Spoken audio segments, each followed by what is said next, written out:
Welcome, Whitney. Thank you for having me on the show today. I am so excited to have you on. I have never had a personal chef. I've never spoken to a personal chef at all, much less on my I love it. podcast. So I think this will be a lot of fun and how we can kind of bring those ideas and the health behind it, because I think you have such a unique perspective as a personal chef, if I can speak right, and bring that to the masses, the regular old people like us. But I think you've got so much to offer. As we're getting going, would you go ahead and introduce yourself?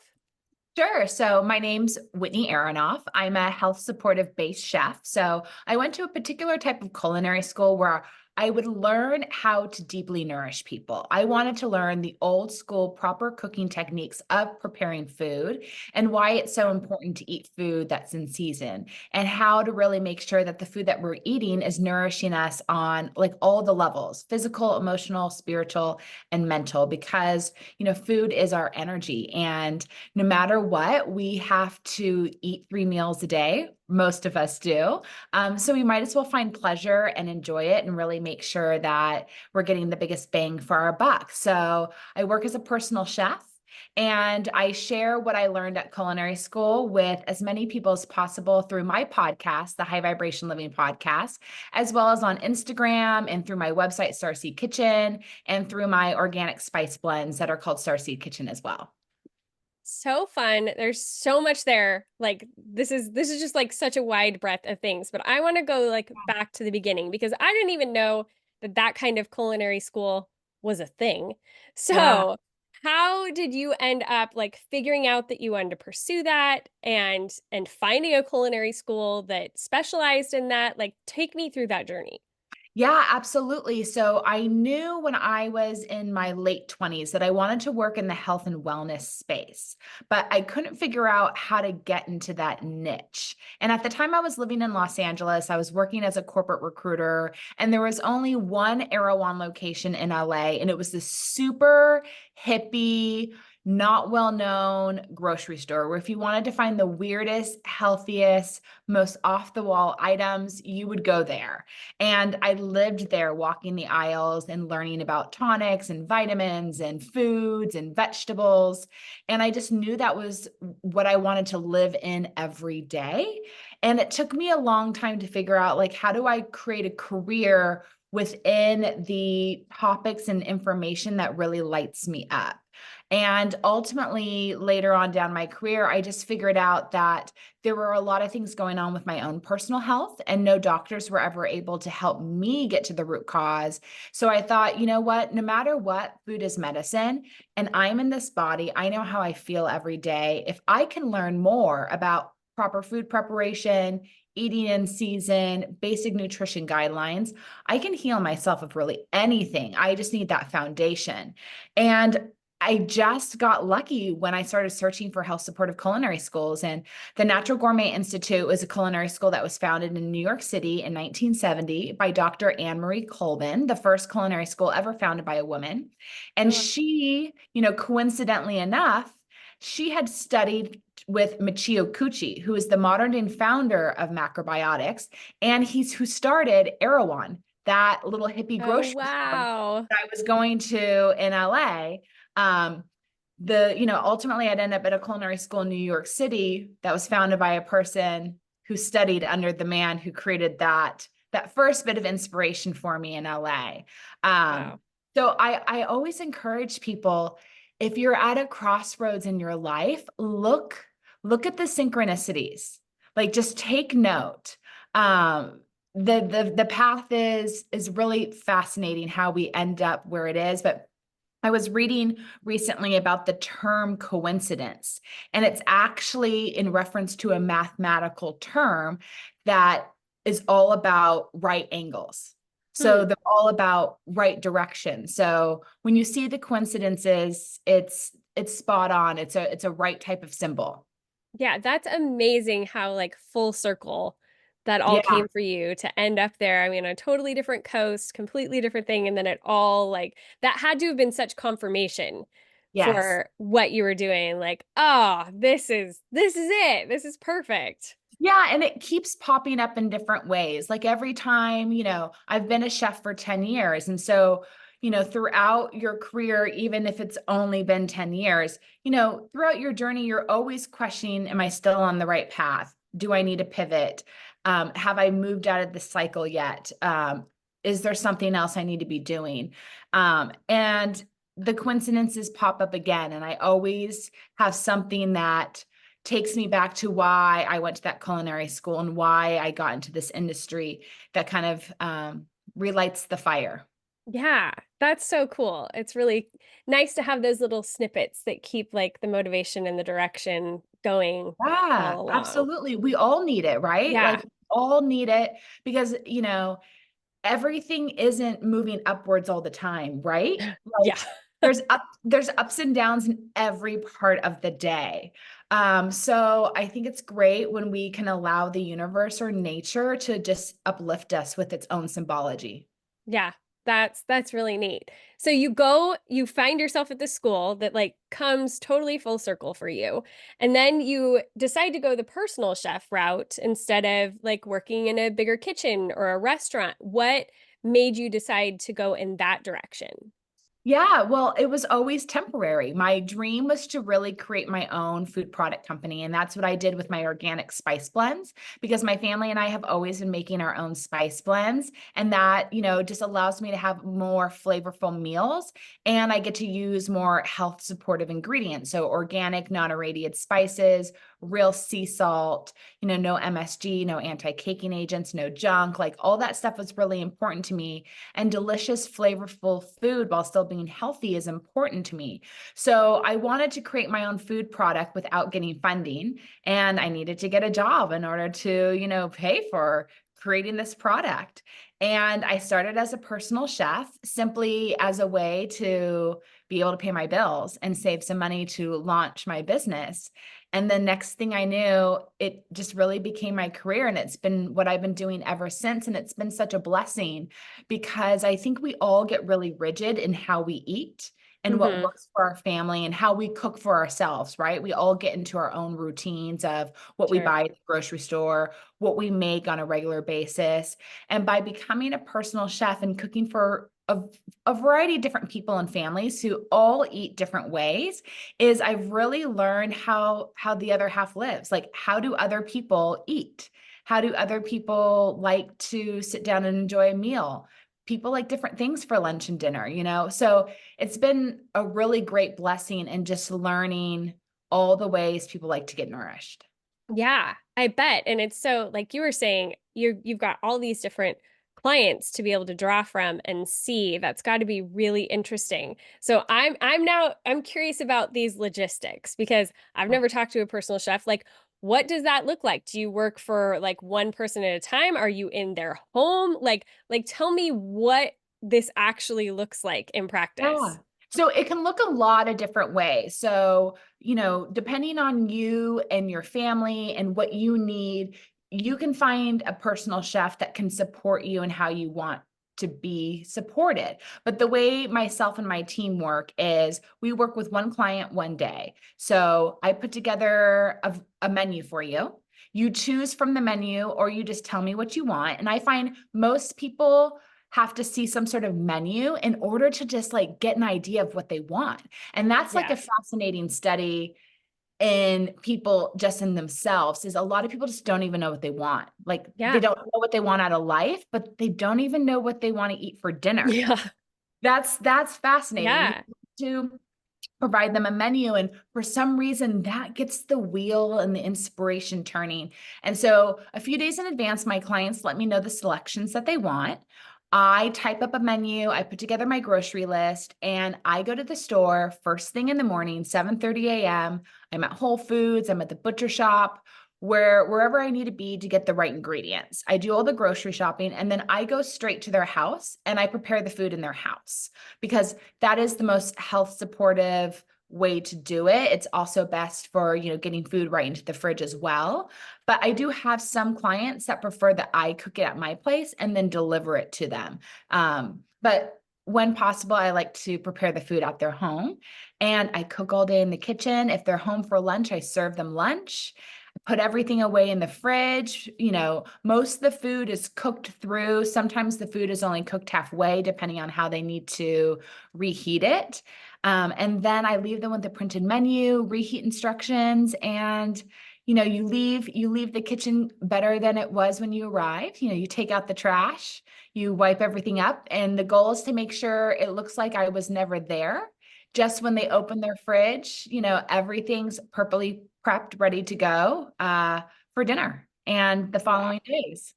So how many days at a time do you cook for?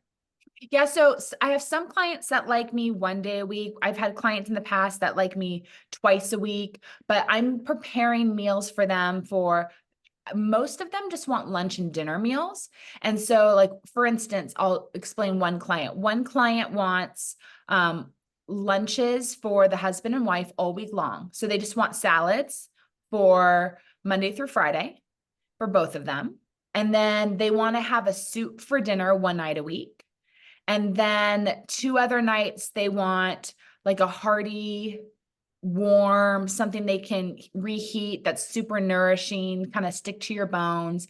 And they want to be able to have it twice. And so Okay. I'm making, 4 servings of two kind of hearty dinners. That's what most people are doing. So it's kind of covering their lunches and dinners for the week.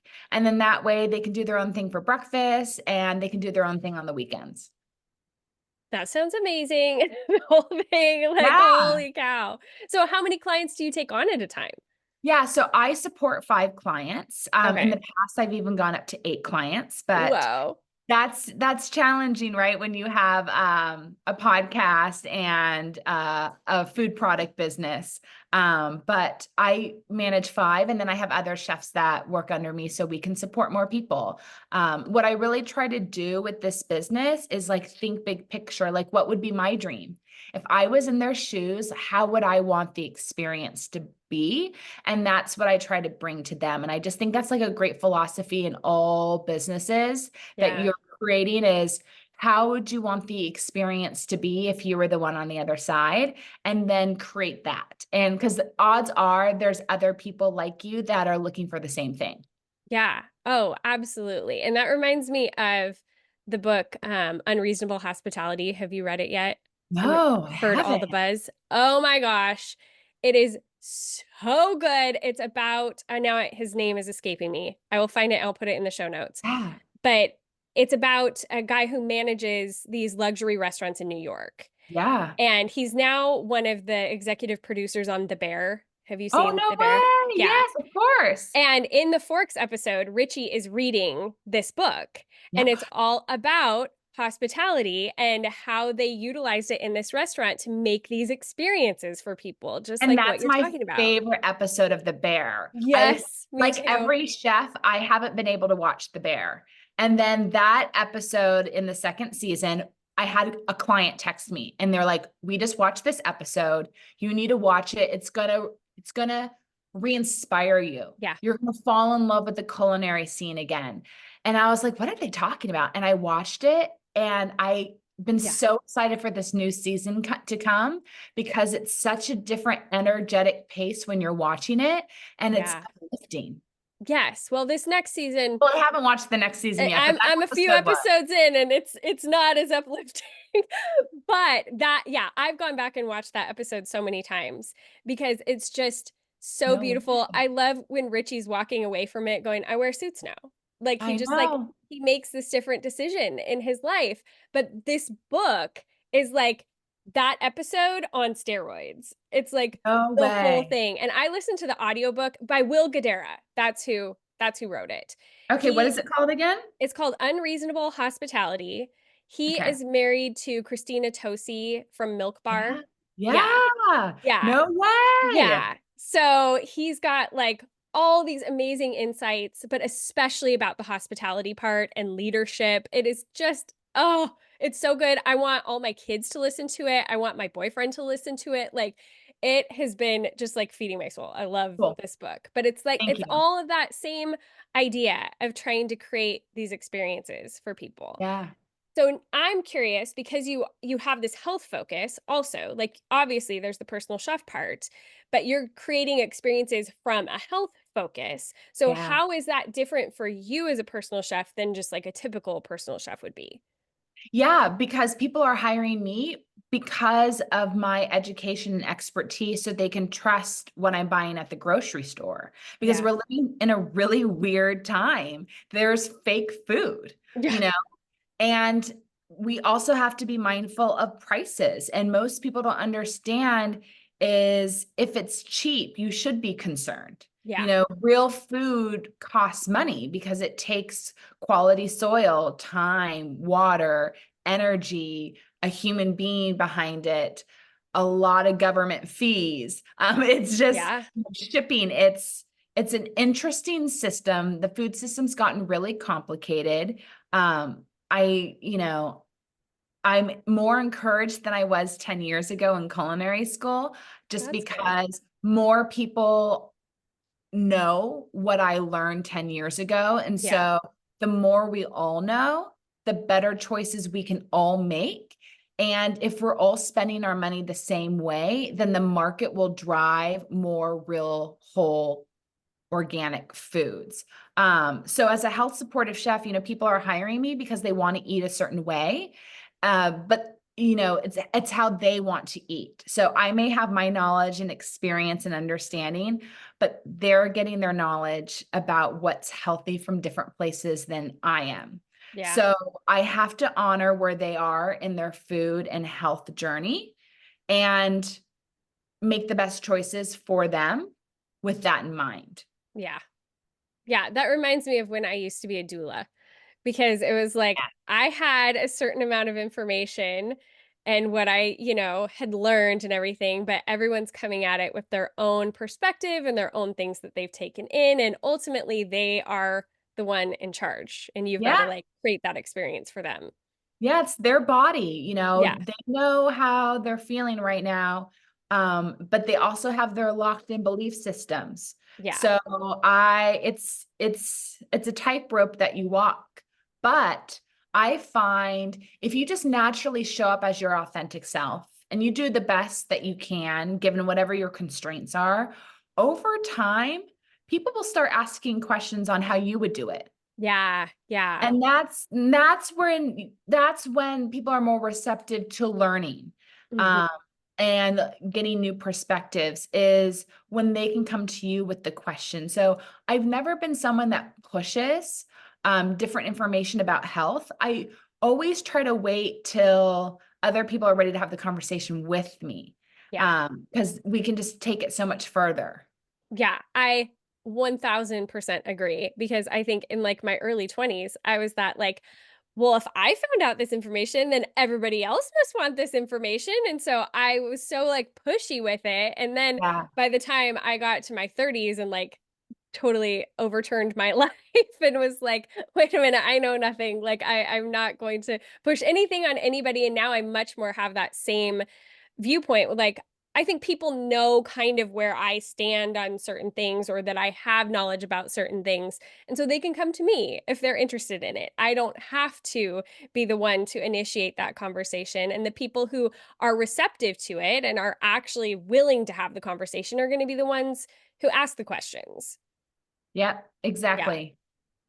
Yeah. And I like what you said too about how much things have changed even in the last 10 years. I mean, I remember being in college and I was in Missoula, Montana. So it was like very crunchy, like very eclectic. And, they had their one little very crunchy grocery store, where you could go and find all of the things. But that was really it. Everything else was pretty mainstream. And so to now see the demand that there has been from so Yeah. much of the public and how many more options we have now than we used to have, I think is incredibly encouraging from what it used to be.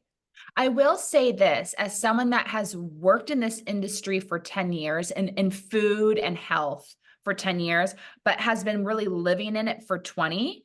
Actually, a ton of the traditional health food products aren't on the shelves anymore. So Really? the real stuff is being removed from the shelf, and Mm. what's being put on the shelf is actually processed food. Yeah, yeah. So that's what's been really frustrating for me as a chef and someone that likes to eat traditional whole foods is I can't go to the grocery store and buy oat groats anymore. So oat groats are the whole oat before it's been sliced up for steel cut or before it's been rolled for rolled oats. Hmm. It's the most health supportive version of the oat because it hasn't been adulterated at all. So you're going to get the most fiber and it's going to be the most satiating. And it's my favorite breakfast porridge. And used to always be able to go to a health food store and buy oat groats, and they were removed from the shelves around 2020. A lot of the real health food was removed in 2020. Um, Interesting.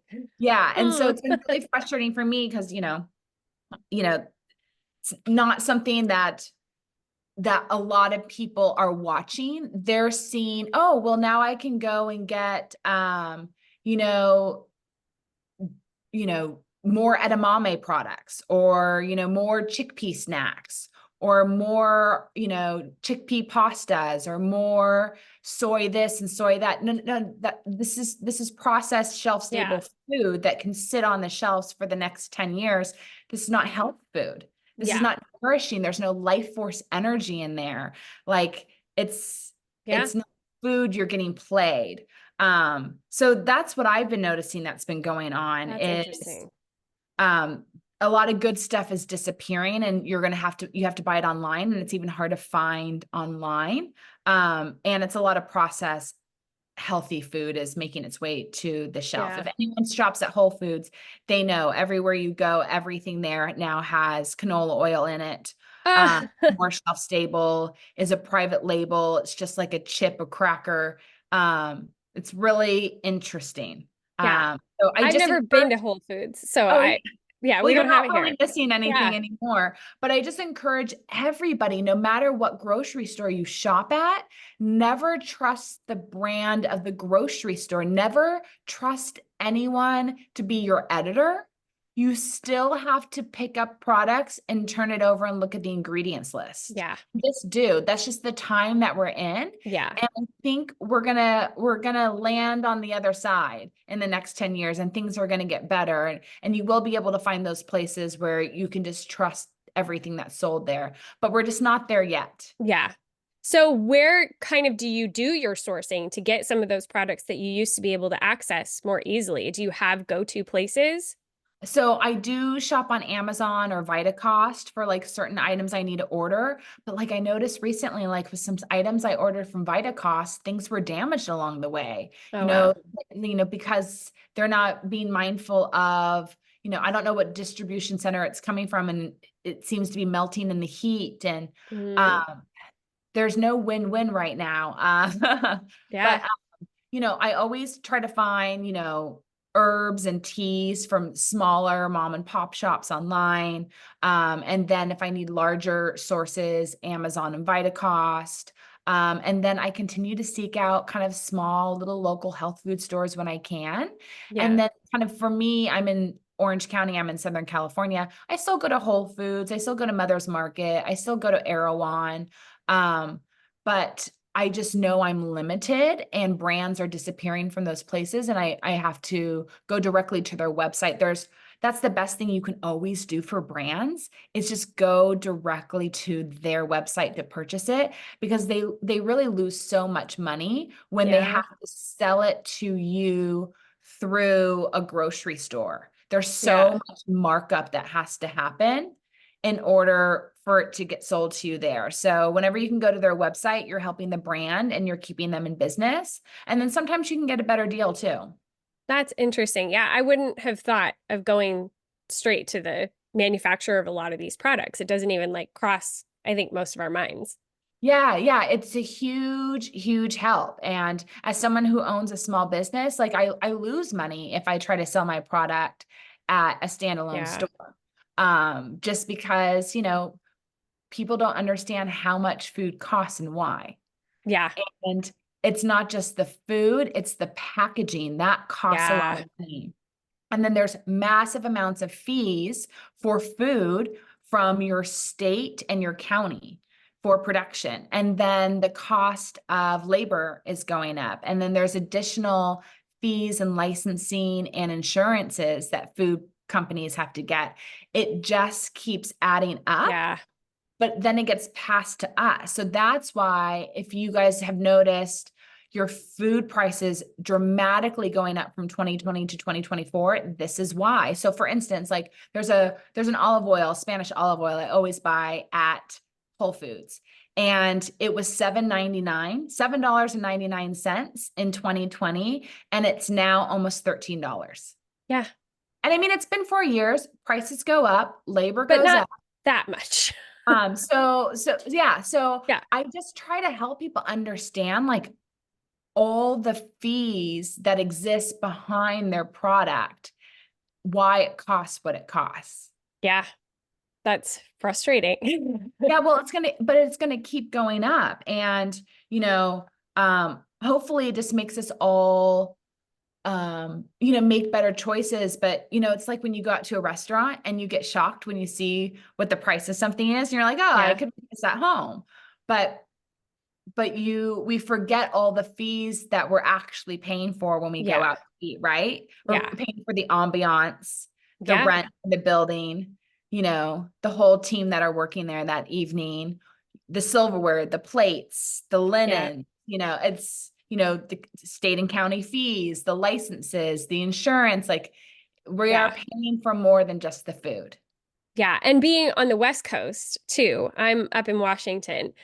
We're paying drastically more than they're paying in a lot of other areas of the country. I have my best friend moved to Indiana last year, Yeah. and she sent me some things through Instacart one day, and she had like this total sticker shock because she'd gotten used to these Indiana prices, and she was like, "Ugh." Like, you guys are paying so much over on the West Coast. It's just crazy, even just how the area of the country and the different logistics between states and all of that makes a huge difference too. Yeah. Yeah, Yeah. it's frightening.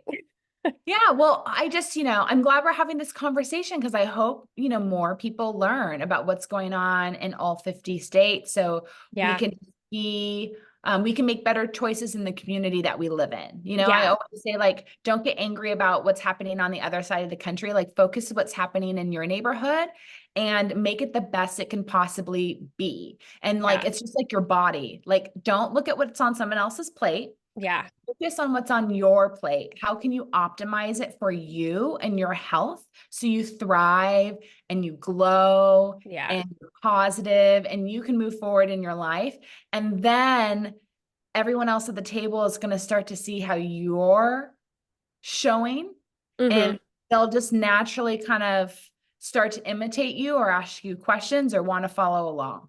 Yeah, absolutely. I think that's a great philosophy. And like you're saying, like trying to focus more on your local community. And you talk a lot about farm to table.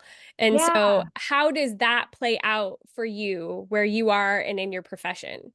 Well, I'm really lucky because I'm in Southern California Yeah. and there's still like a few local farms around here. So I love to support them as often as I can. I'm a big believer in the farmers market for fresh fruit. Mm, There's a lot of wax on our fruit these days. yeah. And I don't think any of us need extra wax on our fruit for our digestive health. So I try to go out of my way, once or twice a month and just pick up a bunch of fresh fruit at the farmer's market. And I know my vendors that I go to that, there's no wax on the food, there's no herbicides, insecticides, pesticides. If I'm eating something and it's never being peeled, we want to make sure there's nothing on the skin there. We just Yeah. want the pure version of that product. So that's a big way that I like to be local, eat in season is through my fruit. Because I'm a chef and I go to the grocery store so often, Yeah. I usually end up getting like most of my other ingredients throughout the week. But it's so much fun to see like what's growing in your area, what's in season. It's a great way to like get yourself out of food ruts. Yeah. Um, it's totally intimidating. I get that, but it's such a great muscle to flex trying something new. Yeah. So if there is a farmer's market in your area, even if you just get there once a month, give yourself like a budget of $25 and buy a few new things. Yeah, I think that's a great idea. And especially with that whole like trying to get out of a rut, I think we so easily just get into like these, very small number of stock meals that we make for our family because you kind of know that's what people like and it's just easy and you know what the ingredients are. And even like you were saying earlier about the meal planning, like you presenting a menu. I teach people how to meal plan. Like that's one of the things that I do with my productivity coaching and all of that. And for some reason, like you were saying, it is such a hard task for people to take on. And especially it's like I think it's making lots of decisions and when you don't have any like someone preparing like, well, here's some ideas, some basics, it can feel so overwhelming. But if you kind of base it on going to something like a farmer's market or seeing what's local, that can be your inspiration Yeah. for figuring out what you can do and how you can meal plan and move forward if you don't have a personal chef. Yeah, and you can always just go on and look at restaurants, menus. Yeah, Like think about yeah, places that you like to eat. You go on, you look at those menus and then you simplify, right? So yeah, you're probably going to not make a pulled pork sandwich and coleslaw, but you could make a huge batch of coleslaw and then you could just bake some chicken breast to go with it or some chicken thighs. You can keep the side dish a little more simple. So you can get inspiration from hmm, these menus. Like you can see a corn dish and think, oh, you know what, some grilled corn tonight would be a great idea. yeah, um oh, I can see that. Oh yeah, I'll pick up some zucchini too and throw that on the grill and do something a little bit different. So I, even as a chef, when I put together my clients menus, I always ask my new clients, where do you eat out? Like tell me. mm, And then yeah, when you go to those places, what do you like to eat there? And that helps me get some insight when they're yeah, starting to tell me how they like to eat and how they want to eat. So you want to marry the two. How are you currently eating when you're eating out? And then like, how do you wish you were? Because everyone yeah, kind of wishes yeah. they were a certain way to impress somebody else or to upgrade their health or whatever it may be. Yeah. Yeah, that's a really good point. And I'm curious for you too, because you're obviously doing all this cooking for all these other people, but you still have to eat and Yeah. you still have to go home at the end of the night and make something. So Yeah. how do you take all of that into account without being just totally burnt out on cooking? Yeah. So I meal plan for myself. So I set a plan before I go to the grocery store on Sunday. So my first day of the week is Sunday. I have a client Okay. on Sunday that I cook for. And so if I'm going to the grocery store for them on Sunday, then I'm going to go to the grocery store for myself. And I have a plan of what I need to make on Sunday to help me Sunday night, Monday, Tuesday, Wednesday. So I make sure that on Sundays I know what I'm having for dinner and for breakfast, lunch, and dinner for the next few days. And so I look at my client's menu on Sunday and I think, oh, I'm making these paleo meatballs for them. I'm doing this chili for them. You know what? Like when I get home, I'm just going to do the same thing for myself. And that's really easy for me to just walk in and cook the same thing that I just prepped for them because that's kind of already top of mind. But like my Hmm. big tip is, when you schedule your meal prep, go to the grocery store and then immediately come home and cook it. Because then you're Mm. not taking the extra time of unloading everything, putting it all away in the fridge, unloading it all out of the fridge. And like it's so much easier to schedule the time to just come home, immediately cook, and then put away what you need to put away, and then eat what you're ready to eat for lunch or dinner. So I do the same thing on Wednesday. I take a look at what I'm cooking for my client. I think inward. What am I feeling? What am I craving? What do I have coming up this weekend? And I plan on Wednesday my meals for Wednesday night, Thursday, Friday, and then Saturday and Sunday. And so I Okay. just keep that cycle. Sunday and Wednesday are my planning days, and I set myself up for success. I always make sure I have some proteins cooked. I always That's make sure I helpful. have some healthy starches like Japanese yams or spaghetti squash or some short grain brown rice.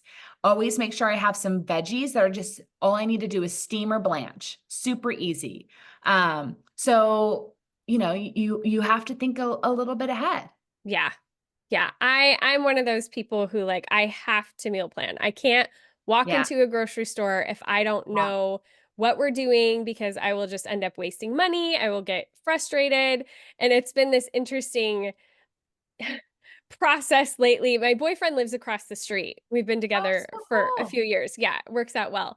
But we do like all of our dinners together and everything. And he's a much more like by the seat of his pants kind of a guy. And I'm like, no, I can't. And he was like, well, can we just like create like a stock of meals that we know we'll make that week, but then we can decide that day what we're having? And I'm like, yeah, yep, that's fine. Like, I can try. That's so hard for me. I just want to know like what I'm going into and what I have to prepare for. And but I'm trying to be flexible. It's I hard. am so you. I've dated somebody like that Yeah. before. And if I was to do it again, I would give him a night of the week where he can make whatever he wants. And Yeah. I would let him lead. Yeah. Like, I would just give him what my template is, which is I want a protein, I want a healthy starch that meets these categories, Yeah. and I want a vegetable. Yeah. And as long as that exists, like surprise and Go delight for me. it. Yeah. And then these other days, Yeah. Like I'm I having this. need to know. Yeah. Yeah. And we're trying it this week. We have like the template and he knows like, okay, these are the meals he's doing, these are the ones I'm doing, and then we'll just figure out who's having a busier day. But yeah, it is like so hard for me because I'm used to being able to establish that. But at least it's some sort of plan, which is better than nothing. Yeah. Yeah. Yeah, for sure. So I want to go a little bit into your spice company and Yeah. how that started, what that process was like to develop your own food company. Like, take me through that journey. Yeah. So, I mean, it's been in process for over 25 years, Wow, meaning in the 90s, my dad would always make his own spice blends. that's fun. And I just got used to these family recipes. And he would make me big batches that I would have for 6 months at a Oh, time, wow. take with me, to college and in my early 20s, because I used these dry rubs as my seasoning on everything that I made. And once I went to culinary school and understood that spices and dried herbs are really concentrated forms of the fresh version, right? Yeah, So you could kind of consider it like a vitamin. It's a concentrated source of nutrients and flavor. yeah, So the quality is really important because, right, if we take, fresh cilantro and dry it and grind it, and now it's more concentrated, the original form of that cilantro is really important. We want to make yeah, sure that yeah, it wasn't sprayed with pesticides, herbicides, insecticides. It was grown in nutrient-rich soil. We want to make sure it's providing more than just flavor, but a yeah, health benefit for us. So when I started working as a personal chef, and I would look for different spice blends to like rub on the chicken, to put in the meatballs, to put on a whole roast chicken, to put in the soups and stews, everything had sugar in it, oh, yeah, MSG, yeah, anti-caking agents, additives to maintain the color of the spice blend. Like I couldn't find anything that was clean and unadulterated and still organic and used real salt. So I thought, well, I'll share what I'm making for myself. I'll share my yeah, spice blends with them. So I just started making, batches of spice blends for them, but it was taking me a lot of time, taking me extra time when I'm at the client to buy all the individual spices, blend them and use them on the food. So I just thought, maybe other people are looking for something like what my clients are looking for and what I do for myself. And my clients loved what I was doing so much, they wanted to share it with friends. And that's when I decided this is my niche, yeah, our organic spice blends, clean and unadulterated, and just such a great way to get flavor, yeah, without added oils or fats. You can never go wrong with the dry rub. And yeah. that's really how it started. I have just two flavors right now: 11 magic herbs and spices and adobo. I literally use them every week, but I also have other blends that I hope to get to the market someday that I've Yeah. been making for over 25 years as well. That's so fun and like what an interesting thing. And I know for us, it's one of those things that yeah, you kind of like know stuff is in there, but unless it's like something like MSG, which I feel like we try to be really conscious of, you don't think much of it. You're just buying a spice blend. But we have been trying to eliminate red 40 from our diets and like being really careful about that lately. And there are so many, like we wouldn't have even thought that the spice blends have red 40. And it's like, well, why? Like what possible reason other than you want it to appear a certain way? And so many Yeah. things. Yeah, Well, the go ahead. customer wants consistency. So the Yeah. customer, people just like you and I, they want to go up and they want to see that the product looks exactly the same every single time. And a few weeks ago, I got a text message from one of the employees at a butcher shop it's actually called The Butchery, where my product is sold in Orange County, California. And he texted me and he said, "Hey, sorry to bother you, but there's a customer here who says they always buy your spice. And they said that the ones on the shelf, the color looks a little different than the last batch they buy." And I had to explain how he could communicate that to the client that, Yeah. the main ingredient in Starseed 11 Magic Herbs and Spices is Spanish paprika, organic Spanish paprika. And every batch of paprika is going to be a little bit different shade of red Yeah. because the weather was different when that batch of peppers grew. The Yeah. amount of water that they got, the amount of sunlight that they got, the nutrient density of the soil, when it was harvested. There's just a little Yeah. color variant. Just like, most people will notice like a color variant when it comes to turmeric. Sometimes it looks a little more yellow, sometimes it looks a little more orange. But there's color variance in food. So the product is always going to look a little bit different. But the consumer doesn't want that. They want Yeah. consistency. And so for the company to provide consistency, they have to adulter the Mm-hmm. food. So they Yeah. have to add a coloring. They have to, people don't like it when a spice blend kind of clumps together. For some reason, they just don't want to grab a fork or a knife and just break it up. Yeah. It's been really easy. Well, now the company's going to have to add an anti-caking agent in there so it doesn't clump. And that's going to be a chemical because Yeah. that's what happens in nature when there's moisture in the air.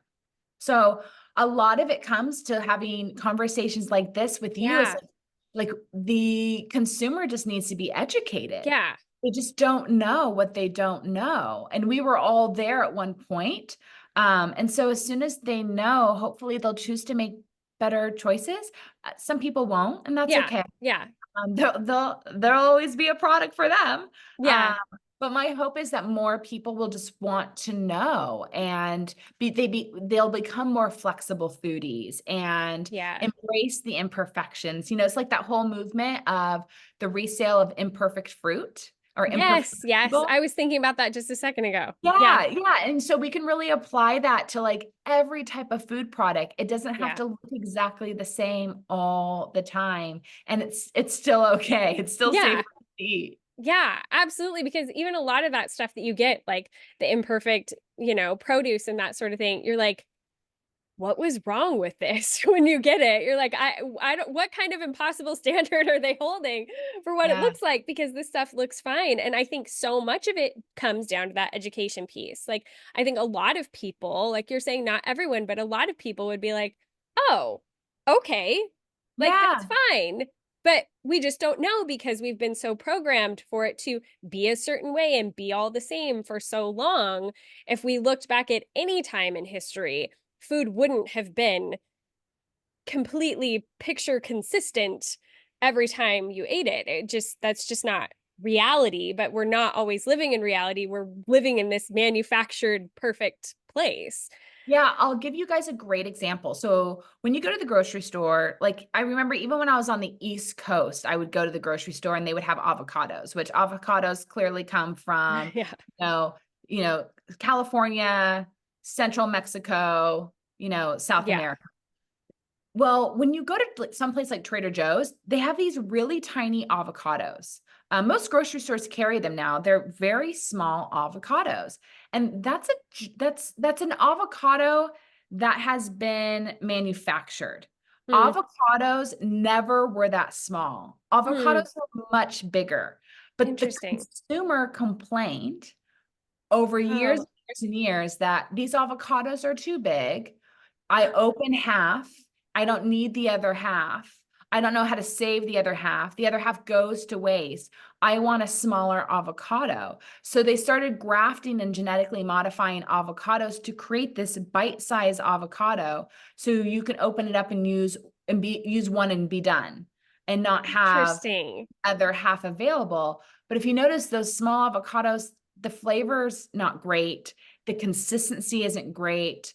It's hard to get a great avocado, but it's not real. Like Yeah. nature never made it that way. Yeah. Um, so you're always going to see new things on the market that's fresh and also shelf stable. We're going to keep seeing these GMO or grafted products, real foods come to market, and you always have to do your research and find out, Yeah. is this really like a God-given food? Like, Yeah. was this really grown by nature over the past thousands of years, or has man manipulated it? Yeah, it's so much more than just like that old philosophy of, we'll just shop the perimeter of the grocery Yes. store. Well, you now can't even necessarily trust the perimeter. I'm so glad you brought that up. It's so true. You have to be an informed consumer. And but stay positive. Like, I think Yeah. we're just like, we're getting towards a tipping point, and at some point, we as the consumers will start to push back so this stops. But until then, this is what's happening. Like, you can go to the grocery store and buy lemons, and there's lemons with seeds in them, and there's lemons without seeds. All right. That's not normal. Do not buy lemons without seeds. Don't buy anything that doesn't have a seed. A Yeah. seed, a seed is life force. A seed is the ability to reproduce. You don't want to consume food that can't reproduce, because a Yeah. sign of your health, if you're fertile, you're healthy. Yeah. If you're fertile, then you're on the decline and you're on the way out. So if a food doesn't have a seed in it, so it can't reproduce, you don't want to be adding something like that to your body. Yeah. That's So a really it's good it's point. not from nature. It has no life force. It has no God-given energy. So Well, when you, and it's frightening because, like, where do they grow these from? Like, it has to be so modified to yeah, even grow it. And yeah, it's yeah. disturbing. So when you see advertised fruit that's seedless, avoid at all costs. Yeah, that's a really good rule of thumb. Add it up there with the dirty dozen and like the rule of Yeah, thumb that you got to go by when you're shopping now for these perimeter things in the grocery store, because it's not as simple as like, oh, anything over here is going to be fine, because there I is so know. much modification that we just don't even think about. So weird. And I mean, you're still going to see it at the farmer's market too. So that's why you just have to educate yourself. Yeah. Yep. And when we have resources like you and podcasts and things, like, it doesn't Yeah. have to be this huge task that you're undertaking to, like, oh, now I need to research all my food. Like, there's resources out there to be able to help us to figure it out Yeah, and and these move are just forward. life skills, right? Yeah. All Yeah. just basic life skills. We should have been taught this in elementary school, middle Yeah. school, and high school, but at least we're catching on now. Yeah, absolutely. Well, this was such a great conversation. I feel like there were so many little gems that you brought out of things that are just so interesting and for us to latch onto as we're thinking about our food moving forward. Thank you so much. Thank you. You asked Yeah. really good questions. This was Oh, really fun. I feel like I talked more in depth about a lot of things that I normally don't get to. So thank you. oh, good. I'm glad. Well, I'm not done with my questions. So we're going to move into the end of the episode now. But Good. they're just fun things.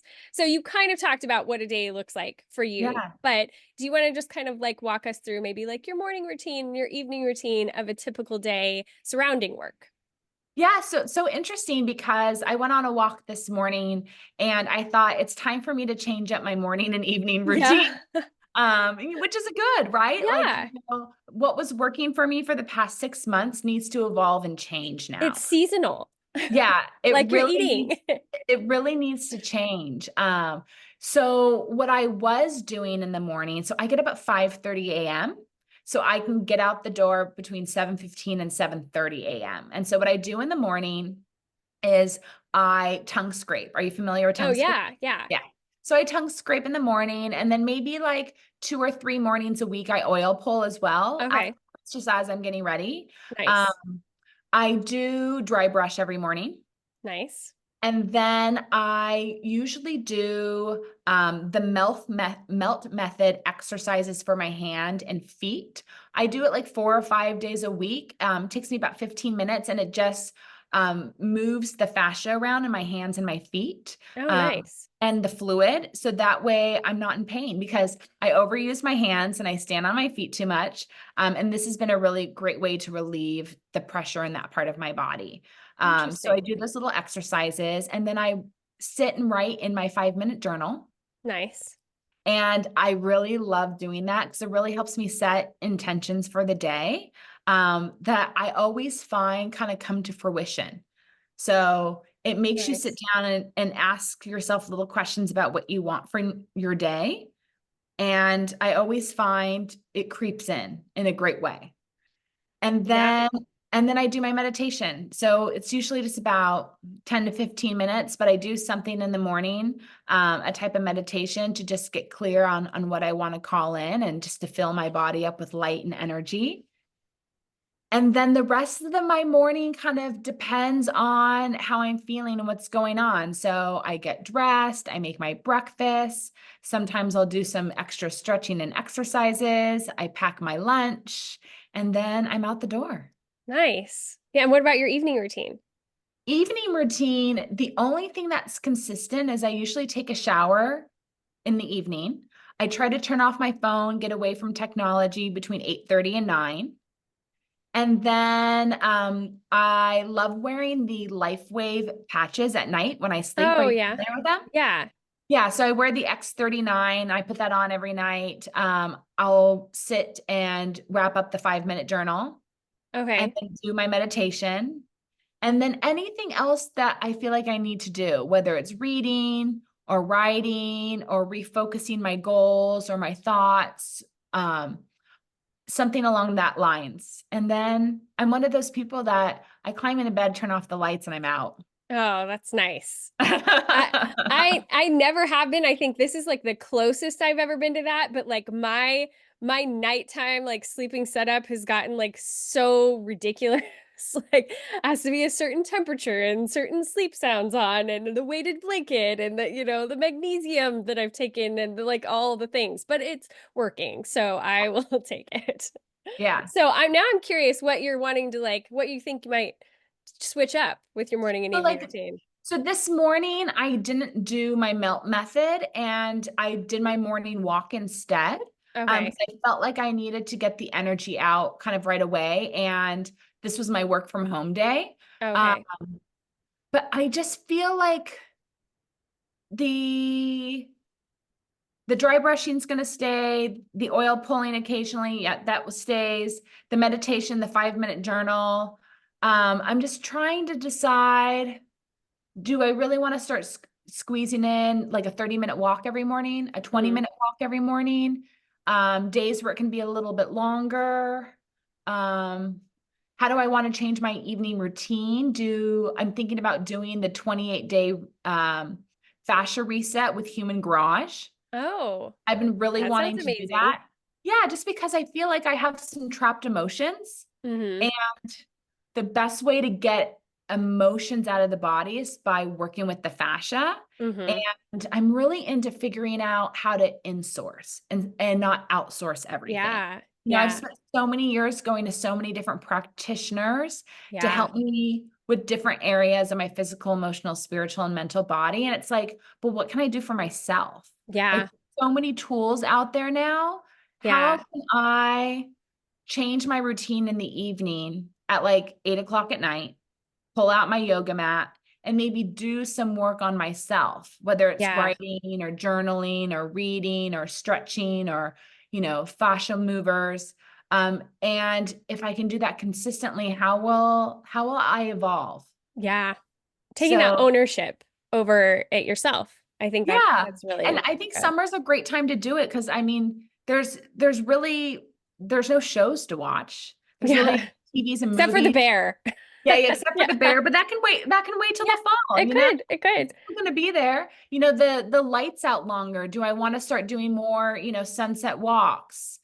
sunset hikes. I was doing that a lot at the beginning of summer, just always going for a hike at like 7:30 at night to catch Hmm. the sunset. And that made me feel real good. So I'm just looking at mixing things up because whenever you feel like there's stagnant energy, the only way to move the energy is to move, is to Yeah. change the Change routine. something.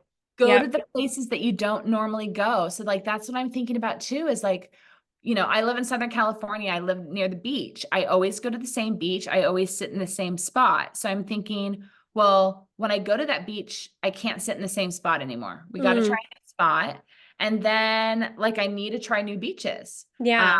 I need to get out of my routine. Because that's the only way to kind of evolve your life experiences. Yeah. And we see it reflected in the food when we're eating more seasonally. Like it makes Yeah. sense that we would be changing up these other routines and parts of our life kind of in a seasonal way too. I love that Yeah. idea. Yeah, Yeah. so that's what I'm exploring. Yeah. Next time we talk, I'll let you know Yeah. if I've because we're going to be Yeah. talking again soon. I will let you know if I followed through on this. Yeah, I'm so I will. curious. And I'm Hold gonna me to go, it. yeah, I will. And I'm gonna go look up all that fascia stuff. I recently had Yeah, a gal on my podcast talking about fascia. She works with all these different like fascia mobilities and stuff. So I'm just very curious. And I do gua sha and like all yeah, of that kind of stuff. So I'm very like I need to dive into that one more and find out more about it for sure. yeah. For the hands and feet exercises really saved my life when I was cooking, for 8 clients a week. Yeah. And I feel a huge difference on days where I don't do it. My hands and arms feel like cement. Hmm. And then when I do it, everything just feels light and balanced because it's just moved the fluid that's Yeah. filling there in order to protect the overuse of the joints. Yeah. So I mean, it benefits everybody. Yeah, absolutely. Okay, are you ready for my fun this or that questions? Yes. Okay, candles or essential oil diffuser? Essential oil diffuser. Okay, I have a feeling I know the direction you're going to go in on a lot of these questions. Cloth napkins or paper? Cloth. Okay, city or country? I mean, my dream is both. Okay, that's That's a my fair dream. answer. Yeah. Yeah. Paper or digital? Paper. Okay. Shopping, would you rather do it online or in the store? Always in the store. Yeah. It's whatever time you're making dinner for yourself and you need a mental break. Do you listen to a podcast or music? Music. And what would be the music Oh, you would listen to? no. It's Oh, 50. It's 50-50. okay. You What know, would you listen to? Yeah, so sometimes I listen to music and it could be country, it could be like folk, like Noah Kahan, Okay. or it could be high vibration music. So listening to White Sun, Dr. Michael Joseph Lovery, listening to a frequency to shift Hmm. me out of a rut. Okay. Yeah, that's really Or interesting. if I really want to get out of my head, so I'm really like ruminating on something that's not serving me, Yeah. then I'll listen to a podcast and I'll find someone that's more gossipy. So I'm Yes. not, because like it can't be food or health focused. Yes. I have to find someone that's a totally different frequency than what I am. So I'll turn to something like Kristen Cavallari or The Skinny Confidential or The Blonde Files or something just a little more gossipy where two celebs are just chatting about something that doesn't really matter, but Yeah. it distracts me. Yes. Okay. I just did another podcast interview this morning, and she was saying she listened to music because when she listened to podcasts, she was thinking too much and she Yeah. wanted a break. And Yes. I feel the same way as you. Like, I listen to the Popcast a lot or the Big Boo Cast because, again, I don't have to think of it's not challenging me. I'm not learning anything on these Yes. podcasts. I am hearing about the latest movies and TV shows and drama from other people's lives that I don't have to think about my own life. So it's like such a mental break for me to do that, where I feel like if I listen to music, that gives me the room to think about my own stuff. Yeah, the music is going to make me fantasize about things that I want in my life, which could build me up or bring me down, or it's going to make me reminisce about Yeah. something in my Yeah. life. And I'm trying to not do either. Yeah. I'm trying to live right here. Yes, I'm trying to like Yeah. just be in the present moment, or get through a task. And Yeah. so I need something again that just like, boomerangs me, just gets me right out of my space. Yeah, absolutely. I'm right there with you. Okay, chocolate, milk or dark? Oh, dark, Right. 80%. Yeah. Yes. Okay. 75% is too sweet for me. It has to be 80 or more. Wow. Yeah, that's hardcore. Sports or no sports? Oh, sports. Okay. I mean, I want to play the sports. I don't want to watch them on television. Okay. That's an important distinction. I will play the sport. I will go to the sporting event to have the experience. Please do not make me watch it on TV with you. Okay. Yeah, I agree. I actually I don't really want to play them either, but that's just me. Yeah. Live broadcasting. Would you like to broadcast or watch? Be the broadcaster. Yeah, like doing Instagram stories or going live, or would you rather be the person doing it or the person watching it? Oh, I want to do it. Okay. All Just right. like this. Yes, I This, know. It's so yeah, much I fun. love this. Yeah. What is your favorite movie? Oh, I don't have one. Okay. I mean, there's a lot that I like, but what's weird is I don't like to watch the same thing twice. Okay. I'll, Yeah. yeah. Then that'll do it. The Oh, favorite movie question. yeah, sorry. That's okay. Okay, final question.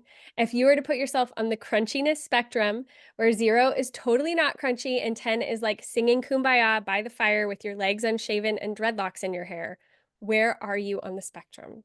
An 8. Okay, that's a very Yeah. respectable answer. I would have thought you were right in that range. Yeah. I've always called myself like a preppy hippie. I Yeah, think most people wouldn't know by yes, looking at me or seeing me kind of out in public, but I am. yep. I And used I'm, to, yeah. oh, go ahead. No, no, no. Well, I was just going to say especially when my kids were younger, I had a little business called Chic and Savvy Mamas because it was again like that. I don't smell like a hippie, but Yeah. I have a lot of natural practices that you probably wouldn't assume. Yeah, I remember I had a friend who a few months ago in the winter time, they, reached out to me that morning. They're like, "Hey, I have a bit of a cold. Do you still want to meet up for that cup of coffee? I just, want to be honest and let you know." And I was like, "Oh, I don't care. Like, Yeah, yeah, we can still meet up." And they're like, "All right. I thought you were that type of person, but I just wanted to double check." And I was like, "Oh yeah, yeah, like whatever you're carrying, I'm not going to get it. I don't yeah, participate in that, like yeah, so yeah, yeah, yeah. exactly. We got all our little crunchy things, but we just don't look the part. And that's Yeah. great. Yep. Well, this was so much fun. Thank you so much for coming on the show. I can't wait for us to get to talk again soon. And this was great. Yeah, it's such a great connection to have with you. So thank you so much. Absolutely. We'll talk again soon. Yes.